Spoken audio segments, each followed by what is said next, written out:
Dear students, question number 67. Which of the following statements is not correct about order of a reaction ಅಂತ ಇದೆ. Option 1. The order of a reaction can be a fractional number. Correct ಇದೆ.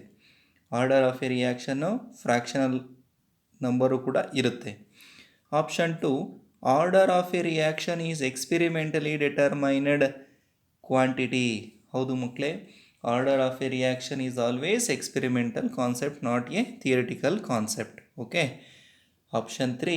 The order of a reaction is always equal to the sum of the stoichiometric coefficient of reactants in the balanced chemical equation for a reaction ಅಂತ ಕೊಟ್ಟಿದ್ದಾರೆ. ಹಾಗಾದರೆ ಇದು ಆಗೋದಿಲ್ಲ ಮಕ್ಕಳೇ. ಯಾಕೆ ಆಗೋದಿಲ್ಲ ಅಂದರೆ, ಈಗ ಫಾರ್ ಎಕ್ಸಾಂಪಲ್ ನೀವು ನೈಟ್ರೋಜನ್ ಪೆಂಟಾಕ್ಸೈಡ್ ಬರೀತೀರ, 2N2O5 give rise to 4NO2 + O2 ಅಂತ ಬರೆದಾಗ rate is equal to K into N2O5 1 ಅಂತ ಬರಿತೀರಾ. 2 ಬರೆಯೋದಿಲ್ಲ ಅಂದರೆ 2 ಸ್ಟಾಕ್ಯೋಮೆಟ್ರಿಕ್ ಕೋಎಫಿಷಿಯೆಂಟು. ಹಾಗಾದರೆ ಸ್ಟಾಕ್ಯೋಮೆಟ್ರಿಕ್ ಕೋಎಫಿಷಿಯೆಂಟ್ಗೆ ಯಾವುದೇ ಕಾರಣಕ್ಕೂ ಆರ್ಡರ್ ಅಂತಕ್ಕಂಥದ್ದು ಈಕ್ವಲ್ ಆಗಿರೋದಿಲ್ಲ. ಹಾಗಾದರೆ ಆಪ್ಷನ್ 3 ಅಂತಕ್ಕಂಥದ್ದು ರಾಂಗ್ ಇದೆ ಸ್ಟೂಡೆಂಟ್ಸ್. ಆಪ್ಷನ್ 3 ರಾಂಗ್ ಇದೆ. The order of a reaction is the sum of the powers of molar concentration of the reactants in the rate law expression. This is the definition of order of a reaction ಅಂತಕ್ಕಂಥದ್ದು. So ಹಾಗಾದರೆ ನಿಮಗಿಲ್ಲಿ option 3 ಅಂತಕ್ಕಂಥದ್ದು order of a ರಿಯಾಕ್ಷನ್ಗೆ wrong statement ಆಗಿದೆ. Okay. Question number 68 ಬರೋಣ. Which of the following graphs represents exothermic reaction? What do you mean by exothermic reaction? ಏನು exothermic reaction ಅಂದರೆ, heat is liberated during the chemical reaction. Heat is liberated, heat ಅನ್ನೋದು release ಆಗುತ್ತೆ ಅಥವಾ liberate ಆಗುತ್ತೆ. ಇಲ್ಲಿ 3 graph ಕೊಟ್ಟಿದ್ದಾರೆ ನೋಡಿ. 3 ಗ್ರಾಫಲ್ಲಿ energy versus reaction coordinate, energy versus reaction coordinate. Energy of the reactant ನೋಡ್ಕೊಳ್ಳಿ ಮಕ್ಕಳೇ. ಎನರ್ಜಿ ಆಫ್ ದ ರಿಯಾಕ್ಟೆಂಟ್ ಜಾಸ್ತಿ ಇದ್ದು ಎನರ್ಜಿ ಆಫ್ ದ ಪ್ರಾಡಕ್ಟ್ ಕಡಿಮೆ ಇತ್ತು ಅಂದರೆ exothermic reaction. Energy of the reactant ಕಡಿಮೆ ಇದ್ದು ಎನರ್ಜಿ ಆಫ್ ದ ಪ್ರಾಡಕ್ಟ್ ಜಾಸ್ತಿ ಇದೆ ಅಂದರೆ endothermic reaction. Energy of the reactant energy of the product ಎರಡೂ ಸೇಮ್ ಇತ್ತು, ಈಕ್ವಲ್ ಇತ್ತು ಅಂದರೆ ಈಕ್ವಿಲಿಬ್ರಿಯಮ್ ಅಂತ ಹೇಳ್ತೀವಿ. ಹಾಗಾದ್ರೆ ಇಲ್ಲಿ ಯಾವುದು which graph is correct one ಅಂತ ತಗೊಂಡಾಗ ಎಕ್ಸೋಥರ್ಮಿಕ್ ರಿಯಾಕ್ಷನ್ಗೆ ಆಪ್ಷನ್ 1. ಓಕೆ, ಆಪ್ಷನ್ 1 ಅನ್ನೋದು ಕರೆಕ್ಟ್ ಆಗುತ್ತೆ. Exothermic reaction, heat is liberated. ನೋಡಿ, ಇಲ್ಲಿಂದ ಇಲ್ಲಿಗಿರ್ತಕ್ಕಂಥದ್ದು ಡೆಲ್ಟಾ ಹೆಚ್ಚು, ಹೀಟ್ ಈಸ್ ಲಿಬರೇಟೆಡ್ ಅಂತಕ್ಕಂಥದ್ದು. Exothermic reaction, endothermic reaction, equilibrium. So option 1 is the correct one. Consider question number 69 ಬರೋಣ. Consider the reaction A give rise to B. A give rise to B. The concentration of both the reactants and the products varies exponentially with time. Which of the following figures correctly describes the change in concentration of reactants and products with time ಅಂತ ಕೊಟ್ಟಿದ್ದಾರಪ್ಪ. ಹಾಗಾದರೆ ನಿಮಗೆ ಗೊತ್ತಿದೆ, during every chemical reaction the concentration of the reactant decreases and concentration of the product increases ಅಂತ ಹೇಳ್ತೀವಿ. ಹಾಗಾದರೆ ಇಲ್ಲಿ concentration versus time ಕೊಟ್ಟಿದ್ದಾರೆ. ಎಲ್ಲ ಗ್ರಾಫು ಕಾನ್ಸಂಟ್ರೇಷನ್ ವರ್ಸಸ್ ಟೈಮು. ಈ 4 ಗ್ರಾಫ್ನಲ್ಲಿ ಯಾವ ಗ್ರಾಫ್ ಹಾಗಾದರೆ ಕಾನ್ಸಂಟ್ರೇಷನ್ ಆಫ್ ದ ರಿಯಾಕ್ಟೆಂಟ್? ನೋಡಿ, ಇದು ಕಾನ್ಸಂಟ್ರೇಷನ್ ಆಫ್ ದ ರಿಯಾಕ್ಟೆಂಟು, ಇದು concentration of the product. Okay, concentration of the reactant, concentration of the product, concentration of the reactant, concentration of the product, ಈ ರೀತಿ ಇದೆಯಲ್ವಾ? ಇದರಲ್ಲಿ ಯಾವುದಾಗಾದರೆ ಕರೆಕ್ಟ್ ಗ್ರಾಫ್ ರೆಪ್ರೆಸೆಂಟ್ ಮಾಡುತ್ತೆ?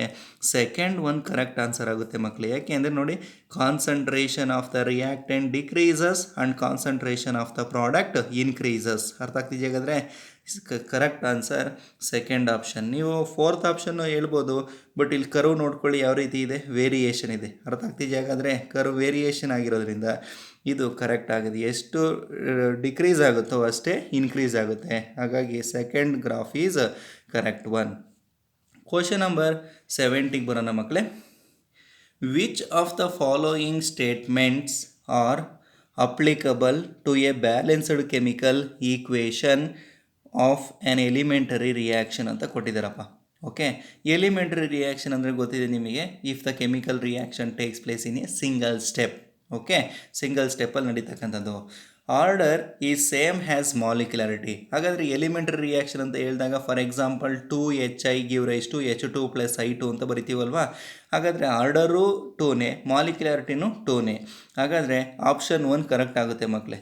Order is same as molecularity. Elementary ರಿಯಾಕ್ಷನಲ್ಲಿ order ಏನಿರುತ್ತೋ ಮಾಲಿಕ್ಯುಲಾರಿಟಿನೂ ಕೂಡ ಅಷ್ಟೇ ಇರುತ್ತೆ. Order is less than the molecularity, ತಪ್ಪಿದು. Order less than the molecularity ಆಗೋದಿಲ್ಲ.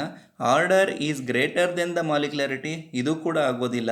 Okay, molecularity can never be zero. Molecularity ಯಾವುದೇ ಕಾರಣಕ್ಕೂ ಝೀರೋ ಆಗೋದಕ್ಕೆ ಚಾನ್ಸೇ ಇಲ್ಲ. ಅರ್ಥ ಆಗ್ತಿದೆಯಾ ಮಕ್ಕಳೇ? ಹಾಗಾದರೆ ಫಸ್ಟ್ ಆ್ಯಂಡ್ ಫೋರ್ತ್ ಆಪ್ಷನ್. ಈಗ ಕ್ವಶನ್ ನಂಬರ್ 70ಇಂದ more than one answer correct ಆಗುತ್ತೆ ಮಕ್ಕಳೇ. Okay, more than one option ಇದೆ.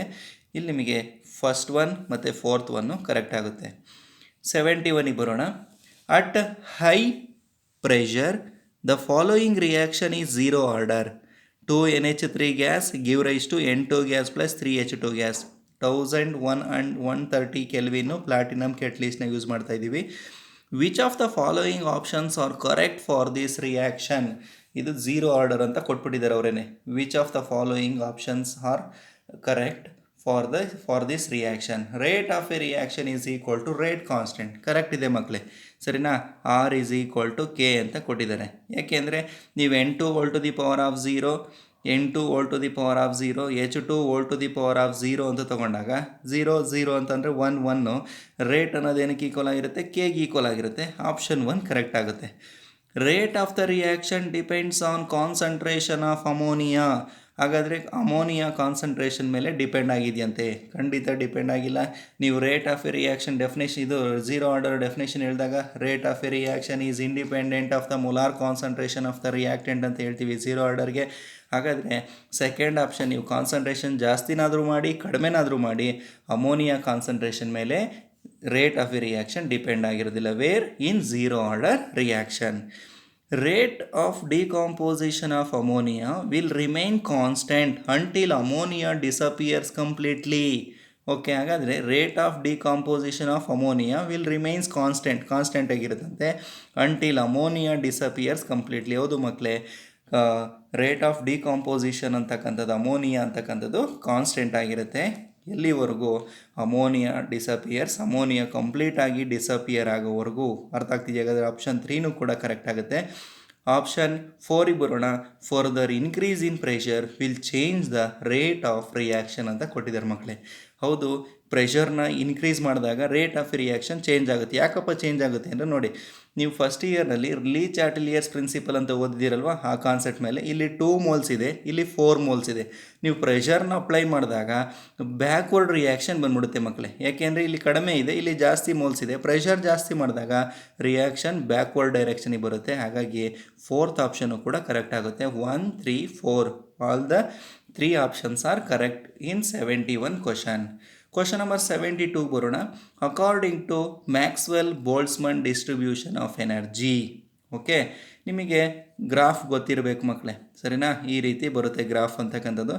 Fraction of molecules versus temperature ಅಂತ ತಗೊಂಡಾಗ ನೋಡಿ ಈ ರೀತಿ ಬರುತ್ತೆ ಕರ್ವ್. ಈ ರೀತಿ ಬರುತ್ತೆ. ಇದನ್ನೇ ನಾವು ಮೋಸ್ಟ್ ಪ್ರಾಬಬಲ್ ಕೈನೆಟಿಕ್ ಎನರ್ಜಿ ಅಂತ ಕರೆದಿದ್ದೀವಿ. ಹಾಗಾದರೆ ಈ ಮ್ಯಾಕ್ಸ್ವೆಲ್ ಡಿಸ್ಟ್ರಿಬ್ಯೂಷನ್ ಥಿಯರಿ ಪ್ರಕಾರ ವಿಚ್ ಆಪ್ಷನ್ಸ್ ಆರ್ ಕರೆಕ್ಟ್? ಯಾವುದಾಗಾದರೆ the fraction of molecules with most probable kinetic energy decreases at higher temperature. ಅರ್ಥ ಆಗ್ತಿದೆ? ಹಾಗಾದರೆ ಟೆಂಪರೇಚರ್ ಜಾಸ್ತಿ ಆದಂಗೆಲ್ಲ ಫ್ರ್ಯಾಕ್ಷನ್ ಆಫ್ ಮಾಲಿಕ್ಯೂಲ್ಸ್ ಏನಾಗ್ತಾ ಇದೆ? ಕಡಿಮೆ ಆಗ್ತಾ ಇದೆಯಂತೆ. Correct answer. The fraction of molecules with most probable kinetic energy increases at higher temperature. ಹಾಗಾದರೆ ಹೈಯರ್ ಟೆಂಪರೇಚರ್ನಲ್ಲಿ ಡಿಕ್ರೀಸ್ ಆಗ್ತಾ ಇದೆ. ಸೆಕೆಂಡ್ ಆಪ್ಷನ್ ಆಗೋದಿಲ್ಲ. Most probable kinetic energy increases at higher temperature. ಹೌದು, ಟೆಂಪರೇಚರ್ ಜಾಸ್ತಿ ಹೋದಂಗೆಲ್ಲ ಮೋಸ್ಟ್ ಪ್ರಾಬಬಲ್, ಇದನ್ನೇ ನಾವು ಮೋಸ್ಟ್ ಪ್ರಾಬಬಲ್ ಕೈನೆಟಿಕ್ ಎನರ್ಜಿ ಅಂತ ಕರಿತೀವಿ. ಹಾಗಾದರೆ ಥರ್ಡ್ ಆಪ್ಷನ್ನು ಕೂಡ ಕರೆಕ್ಟ್ ಆಗುತ್ತೆ. ಫೋರ್ತ್ ಆಪ್ಷನಿಗೆ ಬರೋಣ.